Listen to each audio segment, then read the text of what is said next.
What if I don't pass my next exam? Or, heaven forbid, if I end up with a lousy grade? Then all my dreams of completing my degree and landing my dream job will go down the drain. As you hear these questions, you can feel your heart racing, and those negative thoughts are exactly what occupy your mind. Whether you find yourself questioning your abilities, drowning in the overwhelming workload of your studies, or constantly comparing yourself to your fellow students, self-doubt can become a real mental burden that chips away at your self-confidence. But don't give up just yet. The silver lining is that self-doubt is actually a normal part of the learning process, and with some effective strategies, you can conquer it. That's precisely why I've put together this video with 7 actionable steps you can take right now. And now, without further ado, welcome to Shribe. Step 1. Recognize and identify your self-doubts. Start with acknowledging the presence of your self-doubts and realize that they are a completely normal and human experience. Self-doubts act as a defense mechanism, shielding you from the potential sting of failure. In a healthy dose, they can even be a catalyst for motivation, propelling you to give your best and refine your skills to bolster your self-confidence. However, when doubts and fears overpower you, they can hinder your performance and become a heavy burden. The first step in overcoming self-doubt is to consciously acknowledge and precisely identify its triggers. It's easy to initially attribute it to a general fear of exams, for example, but it's crucial to delve deeper within yourself. Which specific exam evokes this unpleasant sensation? What is it about this particular exam or assignment that instills that fear in you? And what specific outcome are you afraid of? And why? By gaining a clearer understanding of your mental barriers, you can directly confront your self-doubts and ultimately fight them. Step 2. Your thoughts do not define reality. When it comes to assessing your own abilities, you often let your feelings cloud your judgment. It's crucial to recognize that your emotions don't always reflect the objective reality of your competence. To conquer self-doubts and free yourself from feeling inadequate, it's essential to separate your emotions from the objective evaluation of your abilities. Take a step back and try to assess yourself on a rational level. Jot down your past achievements and identify your strengths. You might even consider starting a success journal to track your progress. When self-doubt starts to creep in again, referring to your journal can provide a genuine confidence boost. However, especially when you're caught in the throes of self-doubt, recognizing your strengths can be challenging. In such instances, seeking honest feedback from mentors, professors, or fellow students can be immensely helpful. Oftentimes, we tend to be our own toughest critics, while others can offer a more objective assessment, offering a clearer perspective of our actual skills. This enables you to better identify areas that require improvement and differentiate them from minor distractions that you might unnecessarily obsess over. Step 3. Create a worst-case scenario. Hold on. I know, I'm already caught up in my worries, so why should I bother sketching out a specific worst-case scenario? Well, here's the thing. When you take a moment to consider the absolute worst outcome, it triggers your mind to start thinking about solutions almost automatically. And these small steps towards finding a solution are exactly what you need to combat your worries and overwhelming feelings. Besides, is your worst-case scenario, which is highly unlikely to even happen, really so catastrophically awful that there's no way out? Let's say you actually fail the next statistics exam. What's next? You'll have to retake it. Sure, it's not the most enjoyable experience, but it's not the end of the world either. Life goes on. Visualizing the negative doesn't make your thoughts even more negative. Quite the opposite, in fact. If you do encounter a setback, you will be emotionally better prepared to handle it.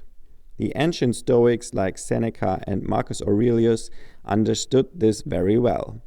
For them, visualizing the worst-case scenario was an integral part of their daily meditation practice.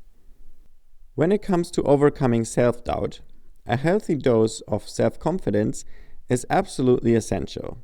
But let's be honest, it's easier said than done, right? How can you actually build more self-confidence and conquer your doubts? In this context, you've probably come across the concepts of positive thinking and affirmations. And guess what?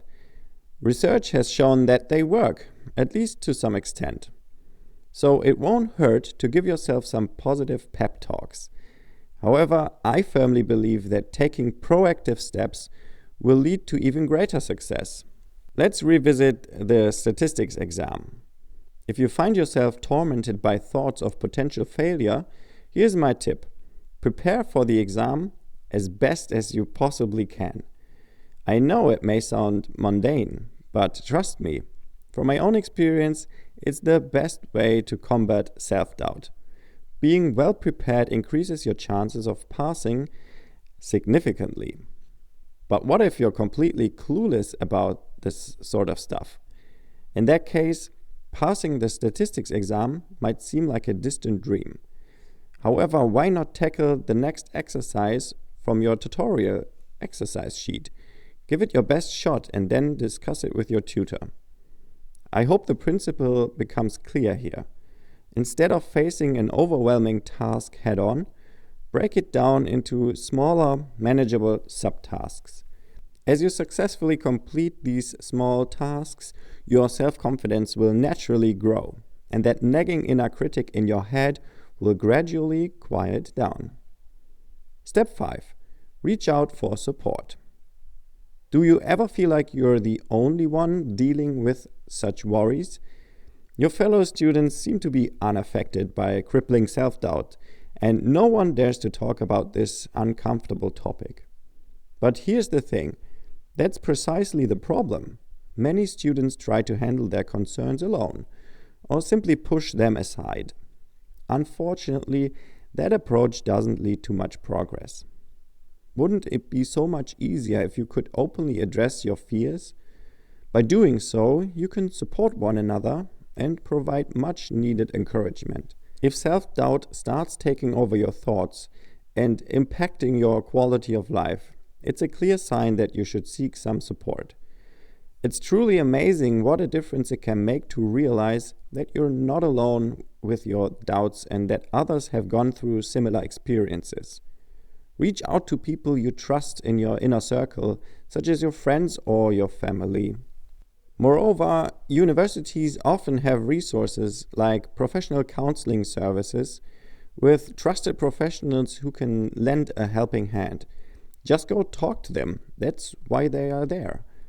But remember, even worry can be overcome, even if it may not seem that way at first. Before we get to step 6, please consider to give this video a like and subscribe to the channel if you like this type of content. This will help me out a lot. Step 6. Embrace failure as an opportunity for growth. Even if you didn't pass an exam or had a disastrous presentation in a seminar, it's important not to define yourself by those failures. Instead, see them as chances for learning and personal growth. Remember, nobody is immune to failure, and even the most successful individuals have faced numerous obstacles on their journey. Stephen King's book Carrie was rejected by 30 publishers before it finally got published in 1974. Tim Ferriss' book The 4-Hour Workweek was rejected 25 times. And even the manuscript for Harry Potter faced rejection 12 times. J.K. Rowling even received feedback like, "You do realize you will never make a fortune out of writing children's books." But they didn't let those setbacks define them or stop them from pursuing their dreams. By accepting failure as a normal and necessary part of the learning process, you can free yourself from the fear of making mistakes and self-doubt.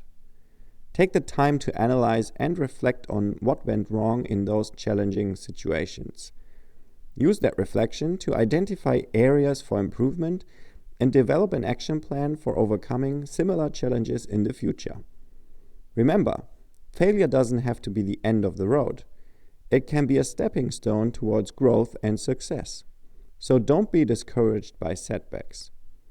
Embrace them, learn from them, and use them as opportunities to become a stronger and more resilient individual. Keep pushing, keep learning, keep growing. Step 7. Celebrate your progress and every little success. Finally, it's time to celebrate. Take a moment to rejoice in your progress and success, no matter how small they may seem. Give yourself credit for the efforts you've put in, the hard work you've invested, and the achievements you've attained. By rewarding yourself for reaching milestones, you'll give your self-confidence a well-deserved boost and foster a positive mindset.